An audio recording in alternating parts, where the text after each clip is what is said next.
اللہ نے بڑی کشش رکھی، مرد میں عورت کے لیے، عورت میں مرد کے لیے، لیکن عورت ویسی بھی ہے مزاجن، وہ اقدام نہیں کرتی، آگے نہیں، مرد اقدام کرتا، آگے بڑھتا۔ یہ جو کشش ہے، اس کے نتیجے میں مرد اور عورت کے درمیان بے حجابی گویا کہ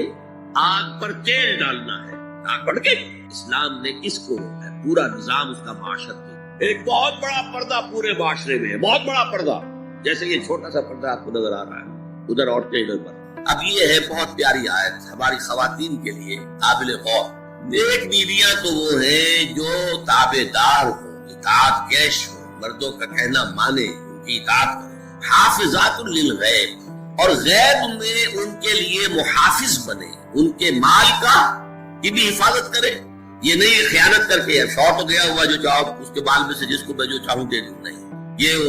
اس کا مال جو ہے وہ اسی کا ہے، اس کی خیانت نہیں کرے گی، وہ امانت کے ساتھ حفاظت کرے گی، اور اس کے علاوہ اپنے نفس کی حفاظت کرے گی، اس لیے کہ وہ بھی اب شوہر کی امانت ہے۔ اب اس کا جو بھی جنسی معاملہ ہے وہ اس کے اپنے اختیار میں نہیں رہا، اس کو مل کے بزا کہتے ہیں ہماری فقہ کے اندر، کہ در حقیقت اس کا اختیار کامل اب شوہر کے ہاتھ میں آ چکا، اس کے جنسی اعضاء جو ہے وہ شوہر کے کنٹرول میں، مل کے بزا، ملکیت جو ہے کہ اس کی، لہذا اس میں کوئی خیانت اگر وہ کر رہی ہے تو وہ بھی اس کے خلاف ہے۔ فالصالحات قانتات، نیک بیویاں وہ ہوتی ہیں جو تابعدار ہو، فرمانبردار ہو، اور غیب میں یعنی شوہروں کی عدم موجودگی میں جبکہ موجود نہیں ہے حفاظت کرنے والی ہو، اور وہ حفاظت مال کی بھی اور اس کے ان کا اپنے نفس کی بھی، اور یہ کام آسان نہیں ہے، آپ کو معلوم ہے۔ شوہر کبھی 4 مہینے کے لیے باہر چلا گیا ہے، کبھی 1 سال کے لیے باہر چلا گیا ہے، عورت کے لیے اپنے نفس کو تھامے رکھنا، اپنی جنسی خواہشات کو، فسٹی جوان عورت ہے، اس کی اپنی اس کی بھی تو نفسانی خواہشات ہیں، تو آسان کام نہیں ہے۔ یہی وجہ ہے، آپ کے علم میں ہوگا کہ واقعہ بڑا عجیب پیش آیا تھا، اس کو بیان کرتے ہوئے شرم بھی آتی ہے۔ حضرت عمر رضی اللہ تعالیٰ عنہ اپنے رات کے گشت میں ایک مکان کے پاس سے گزر رہے تھے، تو انہوں نے سنا کہ ایک عورت جو ہے وہ بڑے درد بھرے الفاظ میں کچھ گا رہی ہے۔ اگر مجھے اللہ اور اس کے رسول کا فرق کا خوف نہ ہوتا تو تم دیکھتے کہ اس وقت میری چارپائی جو ہے چرچرا رہی ہو۔ تو اس پر حضرت عمر جو ہے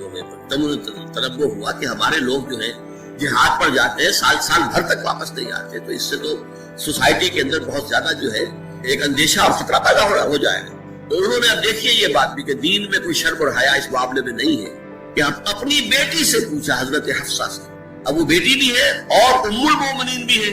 حضور کی اہلیہ ہے تو ام المومنین ہے، لہذا حضرت عمر کے لیے بھی ماں کے درجے میں ہے، اگرچہ ہے حضرت عمر کی صاحبزادی، کہ تم مجھے بتاؤ حفصہ ایک عورت زیادہ سے زیادہ کتنے عرصے تک صبر کر سکتی؟ اور کوئی قباحت محسوس نہیں کی حضرت حفصہ رضی اللہ تعالی عنہا نے 4 مہینے، تو پھر انہوں نے یہ آرڈر نافذ کر دیا، کوئی مجاہد 4 مہینے سے زیادہ جو ہے وہ بحث پر نہ رہے، لازماً وہ آئے چھٹی لے کر اور وہ گھر پہنچے۔ آپ اس کی روشنی میں دیکھیے جو کچھ ہمارے ہاں ہو رہا ہے، امارات میں جو لوگ کام کرتے ہیں، سعودی عرب میں کام کرتے ہیں، باہر کے ممالک میں کام کرتے ہیں، جوان بیویوں کو یہاں چھوڑ جائے، پھر جو قصے ہوتے ہیں، جو سکینڈلز ہوتے ہیں، پھر جب وہ شوہر صاحب تشریف لاتے ہیں تو وہ دیور اور بیوی جو ہے مل کر اسے قتل کرتے ہیں، اس لیے کہ یہاں تو دنیا بدل چکی ہے، دیور کی اور بھابھی کے رشتہ کچھ اور ہی بن چکا ہے، لہٰذا وہ قتل بھی کرتے ہیں، مال بھی سارا لے لیتے ہیں۔ یہ ساری خبریں آپ اخبارات میں پڑھتے ہیں۔ یہ کیوں ہے؟ فطرت کے خلاف ایک طرز اولاد اختیار کر رہے ہیں، یا تو اپنی فیملیز کو ساتھ لے کر جائے گی، یا یہ ہے کہ پھر یہ وقفہ کا جو ہے معاملہ زیادہ، میں سمجھتا ہوں اس حدیث کے بعد جو حضرت عمر کا فیصلہ تھا 4 مہینے کا، اس سے زائد جو ہے باہر سٹے کرنا، اپنے گھر نہ آنا، ایک اعتبار سے گناہ کے درجے کی بات ہو جائے گی۔ علیکم بسنتی و سنت الخلفاء الراشدین المہدیین، تمہارے ذمے ہے میری، اس نے اپنی طرز خود ایجاد کی ہے، یہ طرز خاص ہے، ایجاد میری، صاحب طرز ادیب جیسے ہوتے ہیں ہمارے حامی کو ہم کہتے ہیں، قرار دیتے ہیں۔ قرآن مجید کے اپنے اسالیب ہے، اپنا طرز بیان ہے، اور اس میں یہ ہے کہ جو شے بالکل اظہر من الشمس، اس کے لیے پہلے سے تذکرہ ہونا ضروری نہیں ہے، اس کے لیے ضمیر لے آئیں گے بغیر اس کے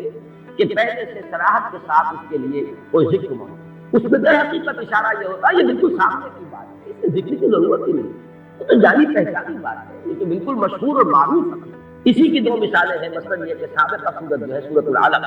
اس میں کہیں ابو جہل کا نام نہیں ہے، لیکن ظاہر بات ہے کہ جب وہ آیات نازل ہوئی ہیں اور جب محمد رسول اللہ صلی اللہ علیہ وسلم نے ان کو پڑھ کر سنایا ہوگا تو شاید ہی کوئی شخص و مکے والا کہ جو نہ پہچان سکا ہو کہ یہ کس کا ذکر ہے۔ ارایت الذی ینہی عبدا اذا صلی، ارایت ان کان علی الہدی او امر بالتقوی، ارایت ان کذب وتولی، الم یعلم بان اللہ یرا۔ ظاہر بات ہے اظہر من الشمس تو نام نہیں ہے۔ اسی طریقے سے مثلا اسلوب جو ہے بہت نمایاں ہو کر آیا ہے سورہ واقعہ کے آخری رسول کلا اذا بلغت الحلقوم فلولا اذا بلغت الحلقوم، تو کیوں نہیں ایسا ہوتا کہ جب وہ پہنچ جاتی ہے حلق تک، حلقوم کیا پہنچ جاتی ہے۔ اب یہاں پہ اصل من الشمس سے مراد ہے عالم نظام میں، جبکہ جان آ کر حصری میں پھنس گیا۔ یہاں گورو بولتا ہے اصل میں حتی اذا بلغت الحلقوم، یہ آخری وقت جو ہے معلوم ہوتا ہے کہ یہاں سے آواز آ رہی ہے اور جان یہاں آ کر، لیکن یہاں جان کا یا نفس کا کہیں لفظ نہیں آیا۔ فلولا اذا بلغت الحلقوم وانتم حينئذ تنظرون ونحن اقرب اليه منكم ولكن لا تبصرون فلولا ان كنتم غير مدينين ترجعونها ان كنتم صادقين۔ اب یہاں پر لفظ کوئی ذکر نہیں ہے کہ کس شے کے لیے یہ لفظ استعمال ہو رہا ہے، لیکن اس کے مشہور و معروف اور اگر من الشمس ہونے کے اعتبار سے وہ جو عام قاعدہ ہے اس کے خلاف یہاں پر بغیر اس کی صراحت کے تذکرے کے ضمیر کا استعمال ہو گیا۔ انا انزلناہ فی، اس میں ایک بات اور نوٹ کیجیے کہ در حقیقت کسی شے کا اس طرح تذکرہ نہ کرنا یہ خود اس کی عظمت ہے۔ گویا کہ یہاں پر نہ صرف یہ کہ قرآن کے لیے اس ہو کا ضمیر جو ہے اس کی انا انزلناہ، یہ قرآن کے اپنے مخصوص اسلوب کے مطابق آئی ہے، بلکہ اس میں قرآن کی عظمت ہے، اس لیے کہ جو صاحب عظمت ہستی ہو اس کا نام نہیں لیا جائے، بلکہ اس کی طرف آ جناب، آ حضور، یہ الفاظ جو ہے یہ اسی لیے اختیار کیے گئے ہیں اور ایجاد کیے گئے کہ عظیم ہستی صاحب مرتبہ کوئی شخصیت ہے اس کا نام نہیں لیا جاتا، اس کی طرف اشارے کرتے ہیں۔ انا انزلناہ، ہم نے اسے نازل فرمایا۔ معلوم یہ ہوا کہ اس میں عظمت قرآن کی طرف بھی ایک اشارہ کیا جا رہا ہے۔ پھر اس میں عظمت قرآن جو ہے اس کے دو اور اسلوب ہیں جو اس میں سامنے آئے۔ انا انزلناہ فی لیلۃ القدر، ہم نے خود نازل کیا۔ حالانکہ ہمیں معلوم ہے کہ یہ نزول جو ہوا ہے محمد رسول اللہ صلی اللہ علیہ وسلم پر بواسطہ ملک جبرائیل کے ذریعے سے، فإنه نزله على قلبك، اس نے نازل کیا اس قرآن کو، اے نبی آپ کو نزل به الروح الامین علی قلبک، اس کو لے کر نازل ہوئے یا اس کو نازل کیا ہے روح الامین نے۔ تو معلوم یہ ہوا کہ فرشتہ درمیان میں ہے، لیکن یہ جیسے کہ کہا کہ انہ لقول رسول کریم ذی قوت عند ذی العرش مکین مطاع ثم امین، یہ سورہ تکویر میں یہ مضمون آ چکا ہے، اور آج کئی مرتبہ اس سورت کا نام ہم نے لیا ہے جہاں سوروں کی تعریف ہے۔ تو یہ سب کچھ اس لیے کہ معین طور پر یہ بات واضح ہو جائے کہ قرآن مجید کی تنزیل محمد رسول اللہ صلی اللہ علیہ وسلم پر بواسطہ ملک ہوئی، لیکن یہاں اس واسطے کو ہٹا کر بات کی جائے انا انزلناہ فی لیلۃ، تاکہ یہ اللہ تعالیٰ کی ذات کے ساتھ اس کی جو نسبت خصوصی ہے وہ نمایاں ہو، اور اس سے قرآن مجید کی بھی عظمت جو ہے وہ اور زیادہ ہو کر اور نکل کر اور ظاہر ہو کر سامنے۔ اسی طریقے سے اس کا ایک اور اسلوب بھی ہے کہ وقت نزول جو ہے لیلۃ القدر، جبکہ ہم نے اسے نازل کیا ہے لیلۃ القدر میں، اور پوری سورت جو ہے اب اس لیلۃ القدر کی عظمت پر جو ہے گفتگو کر رہی ہے۔ اس میں بھی گویا کہ نزول قرآن جو ہے اس کے لیے لیلۃ القدر کا انتخاب یہ بھی عظمت قرآن کے بیان و اظہار کا ہے۔ انا انزلناہ فی لیلۃ القدر، اس میں اب تیسری بحث جو ہماری ہے وہ یہ ہے کہ انزال اور تنزیل کا فرق۔ یہ بات میں عرض کر چکا ہوں کہ باب افعال سے